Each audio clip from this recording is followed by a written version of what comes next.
Doctor Arun Babu national BC welfare association working president.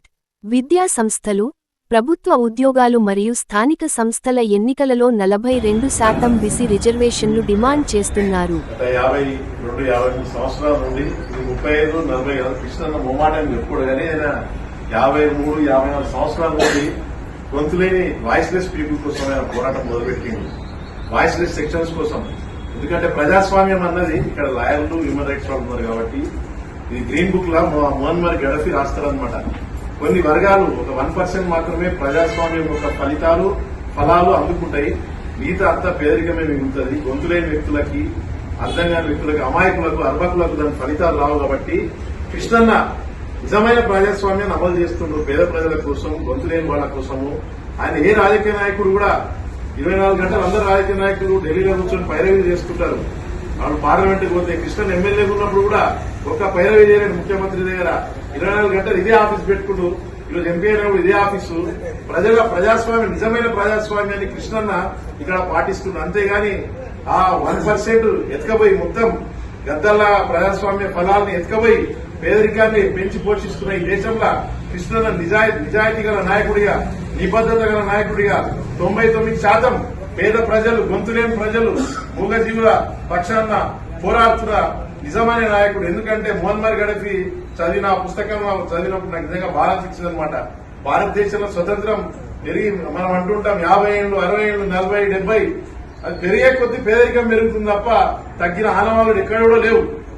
ఎవరు కూడా ఎన్ని రిపోర్ట్ ఇచ్చినా, వరల్డ్ బ్యాంక్ రిపోర్ట్ ఇచ్చినా, ఏ రిపోర్ట్ ఇచ్చినా ఆకలి చావులే ఈ దేశంలో ఉన్నాయి తప్ప ఆకలి చావులు, హ్యూమన్ ట్రాఫికింగ్, రోజు గంజాయి, మాదక ద్రవ్యాల పంపిణీ పెరుగుతుంది తప్ప నైతిక విలువలు దిగజారుతున్నాయి తప్ప ఈ దేశంలో పేదలు బాగుపడ్డట్టు లేదు ఎక్కడ కూడా ఈ దేశంలో. కాబట్టి కృష్ణన్న లాంటి నాయకుడు నేను కృష్ణన్నకి చెప్తుంటా, నువ్వు ఇంకొక 20 ఏళ్లు, నువ్వు ఇంకొక 20 ఏళ్లు ఈ దేశానికి, ఈ రాష్ట్రానికి అవసరము. నీలాంటి విలువగల నాయకుడు ఉంటేనే మన ప్రజాస్వామ్యం నిలబడుతుంది. దొంగలు, లంగలు వాళ్ళు ఈ దేశంలో ఎంపీలు, ఎమ్మెల్యేలు అయ్యారనుకో వాళ్ళంటి యువకులు మిలిటెంట్ ఉద్యమాల వైపు పోవాల్సి వస్తుంది. నీలాంటి గొప్ప నాయకుడు గొడుగు కింద మేము కూడా ప్రజాస్వామ్యబద్దంగా పోరాడాలనుకుంటున్నామని కృష్ణన్నకి ఎన్నోసార్లు చెప్తుంటా. ఆయన అడిగింది ఏంటిది కృష్ణన్న? విద్య ద్వారా చైతన్యం అని అడిగింది ఆయన. విద్య ద్వారా అభివృద్ధి ద్వారా రాజ్యాధికారం అని చెప్పినారనమాట. అభివృద్ధి అంటే ఆర్థిక అభివృద్ధి కాదు, సోషల్ డెవలప్మెంట్ కూడా. మనకి యునైటెడ్ నేషన్ ఎన్నో గోల్స్ ఇస్తుంది అనమాట, రకరకాల గోల్స్ ఇస్తుంది.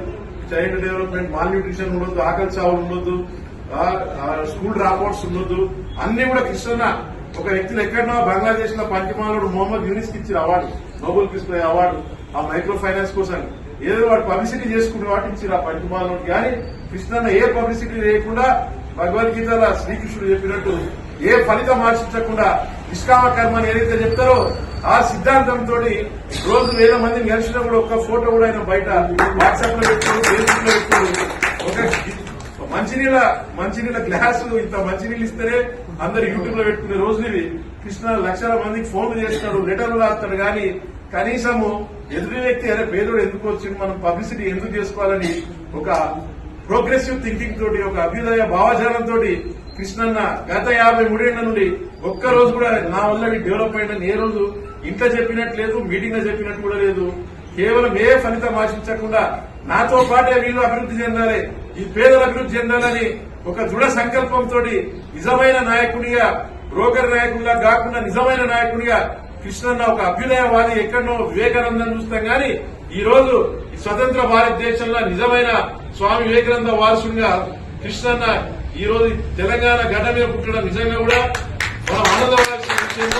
ఎక్కడ వివేకానంద ఇక్కడే ఉన్నాడు కాబట్టి అందరూ కూడా ఆయన నాయకత్వంలో నడిచి ఈ పేదరిక నిర్మూలన ఏదైతే ఈ దేశంలో పెరుగుతుందో, ప్రతి రాజకీయ నాయకుడు ఎన్నికల ముందు స్పీచ్లు అవి కొడుతూనే ఉంటారు, రీల్ వేస్తూనే ఉంటారు, రిపీట్ చేస్తూనే ఉంటారు. అడ్డమైన స్పీచ్, నేను అది చేస్తా ఇది చేస్తా. జుడిషియరీ ఉన్నారు కాబట్టి మీరు ఒక పిల్లేయాలి. ప్రతి రాజకీయ నాయకుడు మాట్లాడే మాటలు మీరు రికార్డ్ చేయాలి. ఫస్ట్ పిల్లేయండి, ఇవి వాడు అమలు చేయకుంటే బర్తరఫ్ చేసేయండి వాడు ఎమ్మెల్యే సీటో, ఎంపీ సీటో ఫస్ట్. ఎందుకంటే అడ్డమైన మాటలు వస్తారు, పిల్లలు ఖరాబ్ అవుతారు. అన్ని పిల్లలు అంతా ఖరాబ్ అవుతారు, ఏం మాట్లాడుతారో తెలియదు. పెద్ద లిస్టు చేస్తారు. ఎన్నికలైనాక ఢిల్లీలో లాబీ దగ్గరనో, ఈయన లాబీ దగ్గరనో ఉంటారు. మొత్తం చేతులు కలుపుతారు, పొద్దున కొట్టుకుంటారు, రాత్రి పూట చేతులు కలుపుతారు. ప్రజలు మాయమైపోతారు, విన్న ప్రజలు పిచ్చోళ్ళు అయిపోతారు. టైం వేస్ట్ అవుతుంది వాళ్ళకి, మొత్తం టైం వేస్ట్ అవుతుంది. కాబట్టి మీరు లాయర్లు ఒక పిల్లేయండి. ఏ నాయకుడు ఏ హామీ ఇస్తాడో దాన్ని అమలు చేయాలి. అదే ఒకటే కాకుండా వాళ్ళ పాస్పోర్ట్ డీటెయిల్స్ కూడా పెట్టాలని మీరు ఒక పిల్లేయాల్సిన అవసరం ఉంది హైకోర్టులో. ఎందుకంటే ప్రతి రాజకీయ నాయకుడు వాళ్ళ పాస్పోర్ట్ డీటెయిల్స్ బహిర్గతం చేయాలి. అన్ని ఉంటాయి. మీకు కొన్ని సంస్థలు పనిచేస్తుంటాయి, అసలు డెమోక్రటిక్ రిఫార్మ్స్ లాంటి సంస్థలు, కానీ ఎవరు కూడా పాస్పోర్ట్ డీటెయిల్స్ బయట పెట్టాలని పోరాడతలేరు. అక్కడిని నల్లదనం ఎటుపోతుందో తెలుస్తుంది. నిజమైన రాజకీయ నాయకుడు ఎవరో తెలుస్తుంది పాస్పోర్ట్ డీటెయిల్స్ పెడితే. కాబట్టి ఖచ్చితంగా మీరంతా కూడా ఏకమై ఒకసారి పిల్లేయండి. కోట్ల మద్దతు ఇస్తారు కృష్ణన్న కూడా. ఎందుకంటే ఈ దేశంలో పుట్టినోడే, ఈ దేశంలో పనిచేసినోడే, ఈ దేశంలో అసెంబ్లీలో అడుగు పెట్టాలి, పార్లమెంట్ కానీ టూర్లు వేసేటోడు, నల్లదానాన్ని ఆడ పెట్టేటోడు, విదేశాల పార్టీ చేసేటోడు ఈ దేశంలో పోటీ చేయాల్సిన అవసరం లేదు. విదేశాల వ్యాపారాలు చేసేటోడికి ఈ దేశంలో పోటీ చేసే అవసరం లేదు. కాబట్టి వాళ్ళు వ్యాపారమే చేసుకుని రాజకీయాలకు రావద్దు. వాడి పేదలకు అన్ని ఏం తెలుస్తాయి. కాబట్టి దయచేసి కృష్ణన్నకి నేను ఒకటి మనవి చేస్తున్నా, మీరు పార్లమెంట్ పోయినప్పుడు కూడా ఈ అంశాన్ని తెర మీద తీసుకురావాలి.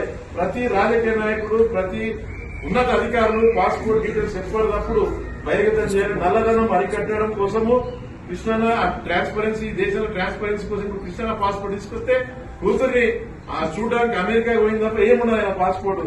ఈ దేశంలోని 24 గంటలు పేద ప్రజల మధ్యనే ఉంటాడు. అదే ఆయన పాస్పోర్ట్ డీటెయిల్స్ తప్ప ఇంకే డీటెయిల్స్ ఉంటాయి. కాబట్టి ఇంకెన్నో సంస్కరణలు రావాలి. మీరంతా కూడా సహకరించాలని కోరుకుంటూ థ్యాంక్ యూ.